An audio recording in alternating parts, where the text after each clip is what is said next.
When I first started thinking about doing a course, I had a lot of internal objections. Now, I have a lot of the ones that maybe you've had, who am I to be doing this, or what am I going to teach, and all those things are super valid, but I had a deeper one that I didn't realize until I started talking to more coaches that this is actually a very popular thing.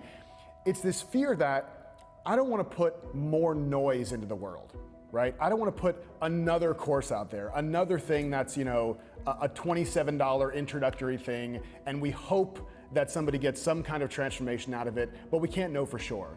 And we start feeling this distance between what it is we believe we're here to do in the world, which is to really create transformation and to really facilitate transformation for people. We start creating this distance, this gap in our head where we say, well, I don't want to do that because it doesn't feel like a course will actually help people. And that was definitely something that I felt. Maybe it's something you felt as well.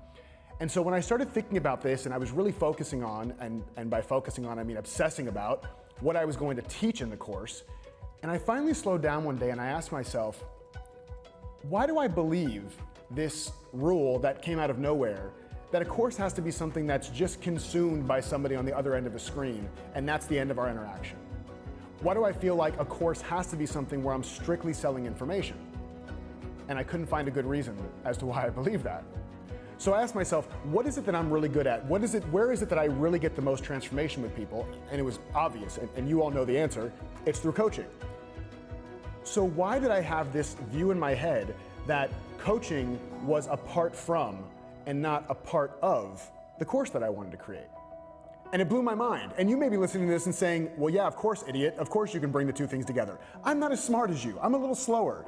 And so when I finally got that, when it finally popped in my head, dude, the thing that's your genius zone, the thing that you actually get the most transformation with people one-to-one can be a part of the thing you create online.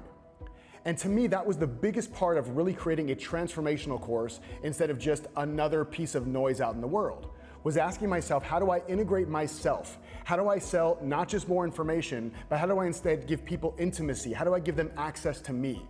And this is a beautiful thing too, because if you have any issues or any concerns about, well, I'm not the number one expert, who am I to be teaching this course?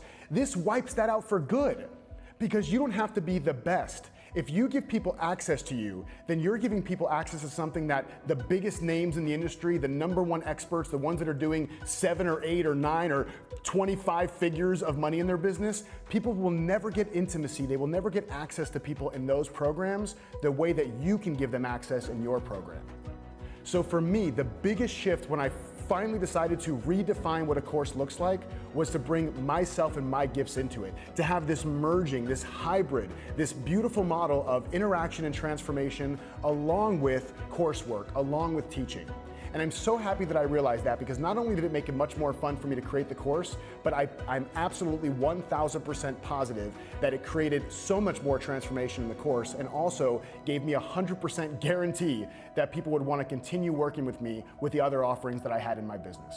So you may ask yourself, but how do you do that? How do you integrate your coaching, which is something you do in a sacred space, one-on-one with somebody, either in a room or over Zoom or over Skype? How do you bring that into a course? Well, I had to sit down and think about that myself as well. And I came up with a very simple solution, is that as a part of Playful Prosperity, every week for the 8 weeks, we had 2 hours once a week where we would all jump on a Zoom session. We would get into a group video call. People would submit questions beforehand that they wanted to be coached on. And again, to really facilitate transformation, they didn't submit questions and then I just talked at them. This wasn't a Zoom call where we had a monologue. It was a Zoom call where we had a dialogue. So people would submit these questions. I would look at the questions and say, which of these seem to be the most relevant to the tribe? Which of these seem to have the most universal principles applied in them that would get the most benefit to people in the group, in the tribe? And so every single week for those 8 weeks, we would spend 2 hours where I would pick 3 or 4 people and give them a deep experience of coaching, typically 20 to 30 minutes each over the course of 2 hours, and primed everybody in the group to say, listen, even if you're not the one being coached on this call, I want you to sit in the chair or the couch or wherever you're sitting right now and pretend you are the one being coached. And funny enough, even those people who were not directly being coached by me would reach out to me afterwards and say, or in the Facebook group afterwards publicly and say, even though I wasn't being coached, the thing that you just coached Cindy on is so relevant in my life. The thing that you just guided John about was the exact thing I was facing in my business. And when I would see that kind of feedback coming in, I realized by bringing in the one-on-one coaching in a group environment, not only did I create massive transformation for the person being coached, but for everybody else that was on that video call that got to listen in on the coaching session.